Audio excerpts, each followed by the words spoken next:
CIDCO values metropolis के सचिन चौहान के घर चोरों ने उस वक्त धावा बोला जब उनके माता पिता एक शादी समारोह में गए थे। चोरों ने अलमारी तोड़कर 24 से 27 तोला सोना और नकदी चोरी कर ली। MIDC वालुज पुलिस स्टेशन में शिकायत दर्ज कर ली गई है। चौहान परिवार ने पुलिस से जल्द कार्रवाई और आर्थिक नुकसान की भरपाई की मांग की है।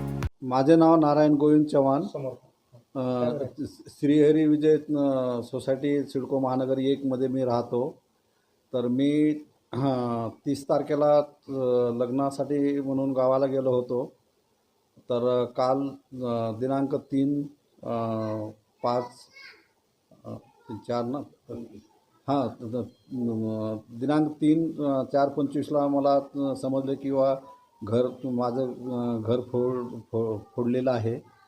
तर मी नांदेडवरून इथे संभाजीनगरला 12 वाजता येऊन पाहिलं तर माझं सेफ्टी गेटचं कडी कोंडा तोडून नुकसान करून जे माझे कपाट होते, कपाटामध्ये माझे सोनं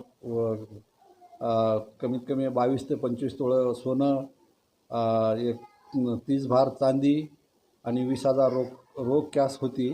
ते सर्व कपाटाचे नासधूस करून तोडून कपाट तोडून सर्व ऐवज घेऊन गेलेले आहे। मी बजाज ऑटोमध्ये काम करून पार्ट टाईम बाहेर काम करून दुधाचा वगैरे व्यवसाय करून सिनेमे एक पैसा जसं जमल तसं लहान सहान दागिने घेत आज माझ्या जवळपास 40 वर्षापासूनची कमाई होती। ते पूर्ण माझं ऐवज गेलेलं आहे। तरी मला सर्व पत्रकार लोक किंवा पोलीस डिपार्टमेंटच्या लोकांनी सहकार्य करून माझं जे नुकसान झालेलं आहे ते परत मिळवून देण्यासाठी सर्वांनी सहकार्य करावं।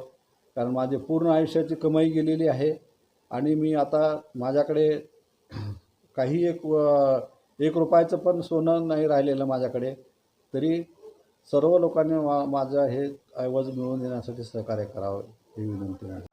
सर, हे फार कष्ट करून आम्ही घेतलेले होते। आमच्या दुसऱ्यासारखी सर्विस नोकरी सरकारी नव्हती। ऑटो बजाजमध्ये माझे मिस्टर कामगार होते। कामगार करून बी दुधा पाण्याचा धंदा करून वर टाईम ड्युटी करून जसं आमच्याकडे पैसा येतो तसं गुंज सोनं घेऊन चांदी घेऊन गोळा केलेली होती। तर कसे करून माझं ते परत करून द्यायची प्रयत्न तुम्ही करा सर। आम्हाला जे आहे ते आमचे परत करा। तुम्हाला माझी एक हात जोडून विनंती आहे, कळकळून विनंती करते मी तुम्हाला की माझं जे गेलेलं आहे ते मला वापस मिळवून द्यावं। माझ्या लेकरा बाळाला तुम्हाला आशीर्वाद भेटल। आकर नेणार कधी सुखी नाही राहणार। माझी तळतळून तुम्हाला विनंती आहे बघ सर। माझं जेवढं आहे तेवढी विनंती करून सर, जसं सिडको वाळूज महानगरामध्ये जे काही चोरीच्या घटना वाढत आहेत त्याला पायबंद घालण्यासाठी MIDC वाळूज पोलीस प्रशासनाने काय कृती आराखडा आखलेला आहे आणि काय ॲक्शन घेतली आहे? आता आम्ही पेट्रोलिंग वाढवलेली आहे MIDC वाळूजतर्फे।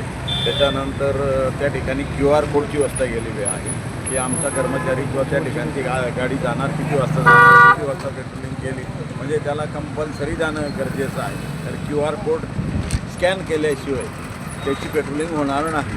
म्हणजे रात्री 11 ते सकाळी 5 वाजेपर्यंत पेट्रोलिंग त्याला करणं कंपल्सरी आहे आणि तशी आम्ही व्यवस्था केलेली।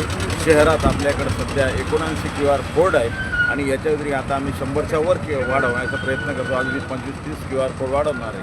म्हणजे त्या ठिकाणी आम्ही 2 ते 3 आमच्या गाड्या कमीत कमी 3 जास्तीत 4 ते 5 गाड्या आमच्या पेट्रोलिंग करत। तर त्या पद्धतीची आम्ही आता व्यवस्था केलेली आणि जे काही चोऱ्या किंवा दरोडे होत आहेत याच्यातले पण आरोपी आपण कंटिन्यू पकडत आहे। त्यांच्यावर प्रतिबंधात्मक कारवाई केली जाईल आणि यांना ज्यांनी वारंवार असे गुन्हे केले त्यांना हद्दपार आणि MPD किंवा मोका लावण्याची आम्ही तयारी केलेली आहे।